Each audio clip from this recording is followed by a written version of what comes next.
Ya, ratusan warga Ramakasih 5 Palembang antusias datangi TPS 5 untuk menyalurkan hak suaranya dalam Pilkada Serentak 2024. Warga berharap pemimpin yang terpilih bisa membuat Sumatera Selatan lebih baik dan maju.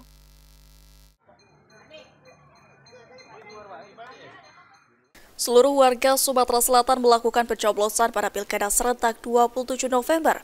Sejak pukul 7 pagi, warga Palembang khususnya Ramakasih 4 berbondong-bondong mendatangi tempat pemungutan suara atau TPS 5 menyalurkan hak suaranya. Dan mereka terlihat antusias untuk memilih calon gubernur dan wakil gubernur, serta calon wali kota dan wakil wali kota Palembang.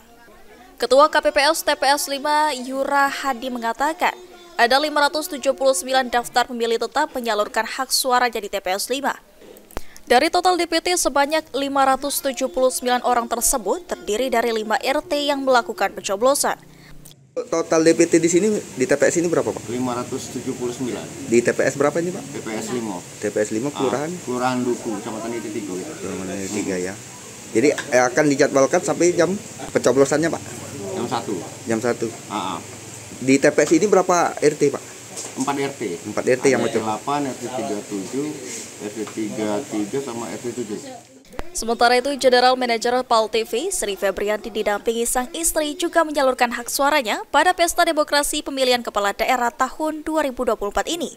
Sri Febrianti berharap agar pemimpin yang terpilih, baik itu gubernur, wakil gubernur Sumatera Selatan, dan wali kota serta wakil wali kota Palembang terpilih bisa menjalankan program kerja yang telah dijanjikan kepada warga saat kampanyenya.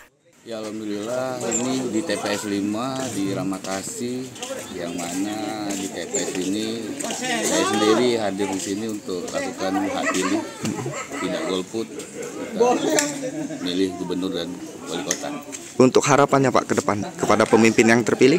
Harapannya semoga dari gubernur, wali kota dapat memberikan apresiasi ke masyarakat, terus juga bisa menjalankan program-program dari mereka masing-masing yang terpilih, dan juga bagi wali kota dan gubernur dapat membuat Sumsel dan Palembang lebih maju dibandingkan daerah lain.